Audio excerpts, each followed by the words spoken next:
It's a BumbleKast Mini, sponsored by Icy Wolf.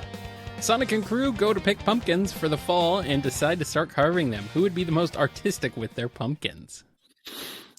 Now, by artistic, do you mean thinking outside the box or being avant-garde? Yeah. Because I feel like Tails might overthink it and turn it into like an actual functioning piece of like kinetic sculpture. And it's like, dude, that's a bit much. Dial it back. Yeah. You're going to be real upset when Rough and Tumble come by with the baseball bats. Amy, I think, would be fairly artistic. Put a little bit of flair on it, more than just, your usual jack-o'-lantern smile. Sonic just carves his insignia on it. That's it. It's just the Sonic head. They're like, really? It's like, what? Looks good, don't it? Cream says, I really like the kitty you made, Mr. Knuckles. Knuckles like, I just punched it. Makes sense to me. But I see the little ears. Those are the Knuckles. And then Cream's all sad. And he's like, you got me. I was just fooling with you. It's a kitty. It's a fist kitty. Sure, why not? Silver eats his. Are you kidding? These things were prime back in my age. I was going to say, this is like a delicacy for him. It's like, the great pumpkin. The Chaotix are technically the most artistic because all they could afford was like one discount squash. Okay. I figured Espio would be pretty good with a knife.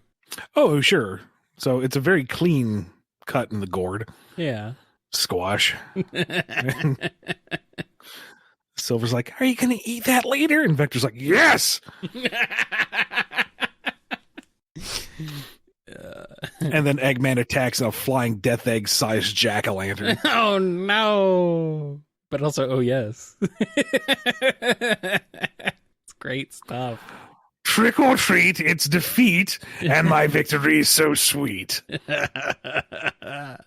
Trick or treat? No, just trick. How would Tangle do with it?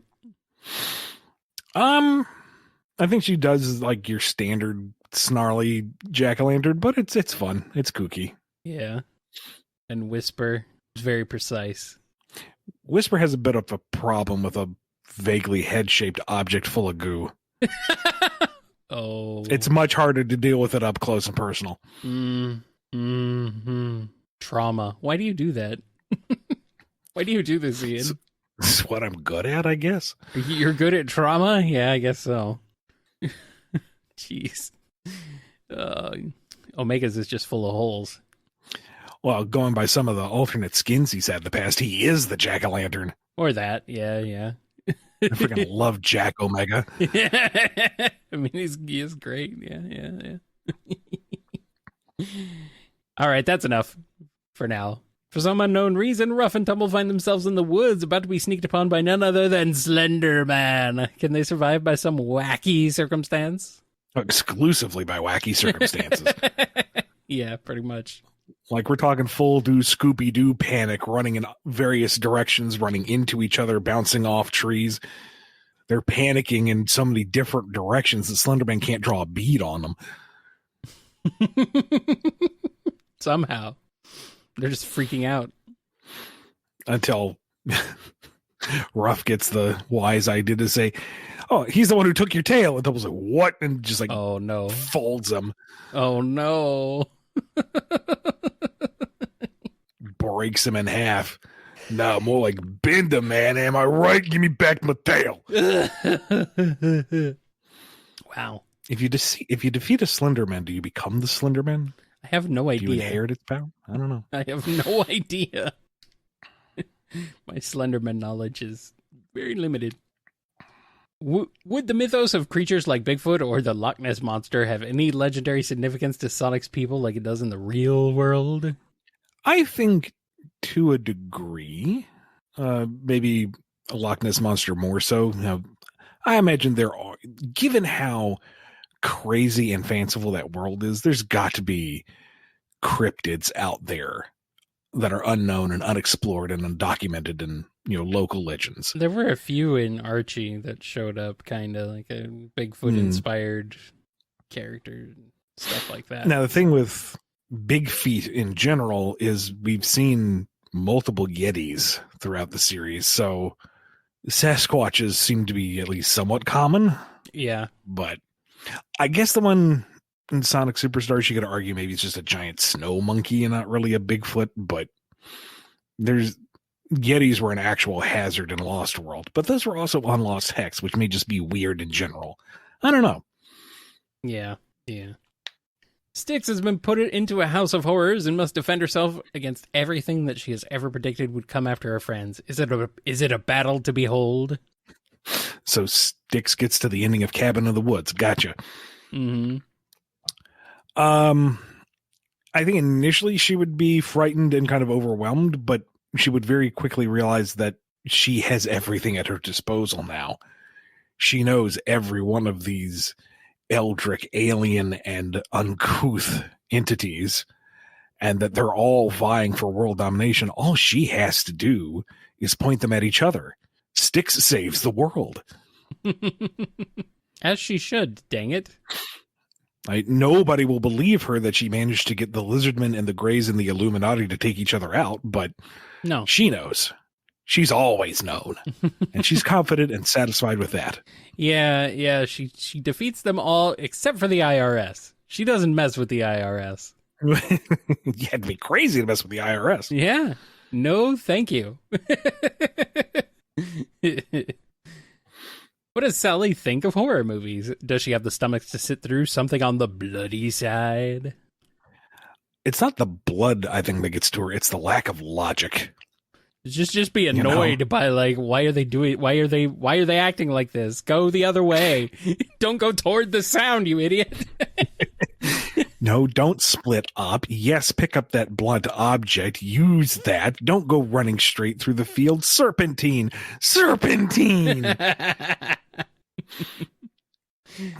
Like, she's busy there sitting there planning out how best to take out Jason or Freddy Krueger. It's like, I've got a 5-step plan here. They'll be fine. If they would just follow this, it's like, Sal, that's not the point of the movie. Just watch it, okay? She's like, fine. Yeah, all right. We'll sit. We'll watch it. He has a signature sound. The minute you hear the you run. Come on, people. Oh, so Sally's the one who goes on to fan forums after the movie and complains about all the plot holes and junk. Man. Oh, she'd hate horror movies. Is Pumpkin Hill mostly abandoned, or would there be a certain demographic that would be attracted to such a haunted location in a morbid curiosity sense? Oh, I'm sure there's urban explorers that go out there, but they may not return. We only know of one. No, a few people went through there. Oh, right. Later on, I guess. I was just thinking of Knuckles. Technically, Shadow does too, because Skyrail is in Pumpkin Hill. Oh, that's right. Yeah. Okay. Yeah, I forgot about that, but yeah. Okay. But given the infrastructure and the ghost infestation, I would say it's been abandoned by proper society for a while. Yeah. I figure Shadow just doesn't know where he's going because, he's been sealed up for 50 years. He's just wandering around randomly. It just ends up in Pumpkin Hill. Like, what would a Halloween party at Eggman's headquarters be like? Miserable. Everyone would hate it. Who gets invited? His friends? What friends? Exactly. Unless we're talking Boom Eggman. Who would be invited? His friends? You're telling me that he's not friends with Sonic and Company in that show? I mean, if they show up, it's out of pity. He practically is. Amy would be there for sure. She would be the one to convince them to go out of pity. Yeah, probably. Knuckles might be the only one going there legitimately because all he got was Halloween party. Yeah. It's like, wow, this almost looks like a real volcano base, guys. They're going to have candy They really went all out. I hope they have a piñata. Knuckles, this is a Halloween party. And there's candy, isn't there?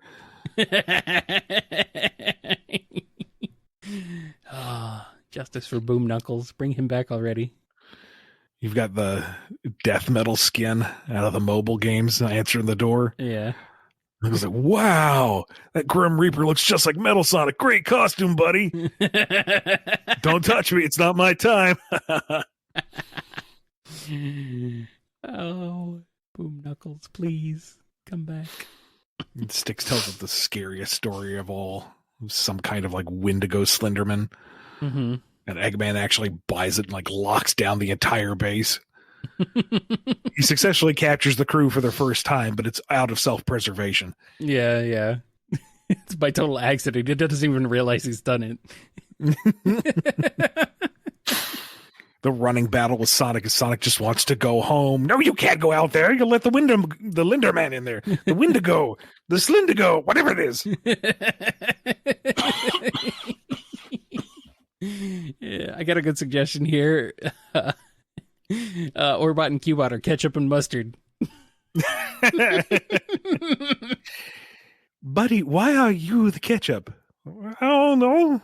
Why do I have to be typecast as mustard? Why are you the mustard?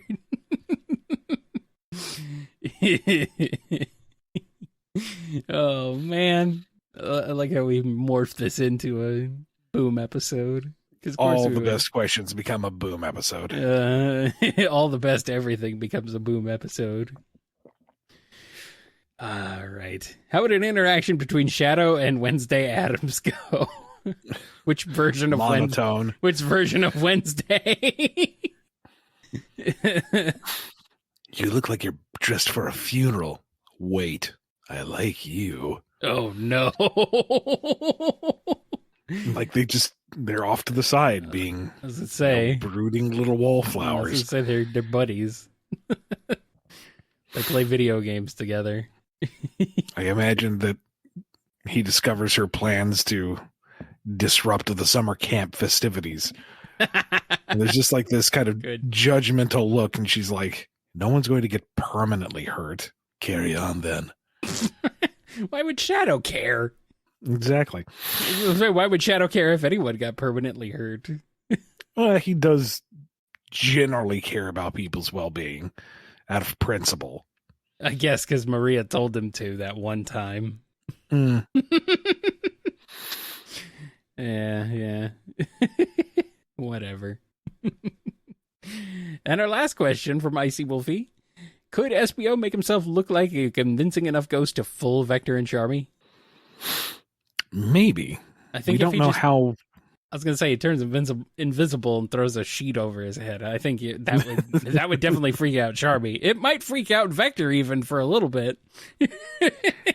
I mean, we don't know how much he can control his invisibility. Can he go like 50% opacity? So you could just see something moving along the walls and ceiling, but you can't quite pick it up. Yeah. I don't know. That would freak me out.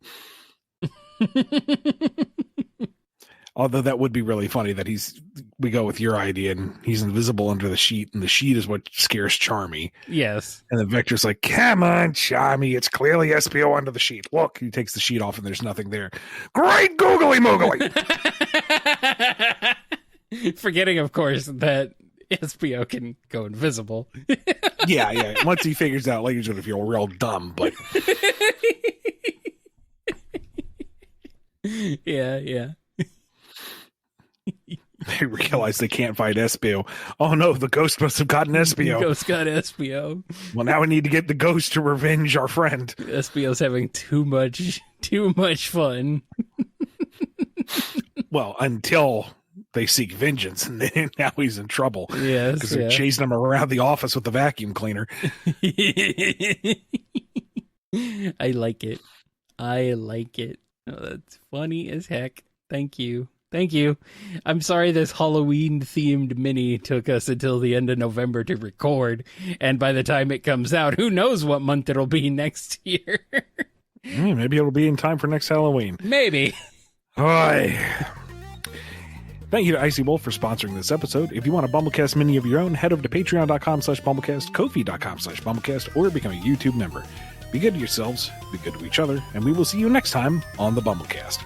Happy Halloween a month later, at least. We're recording this.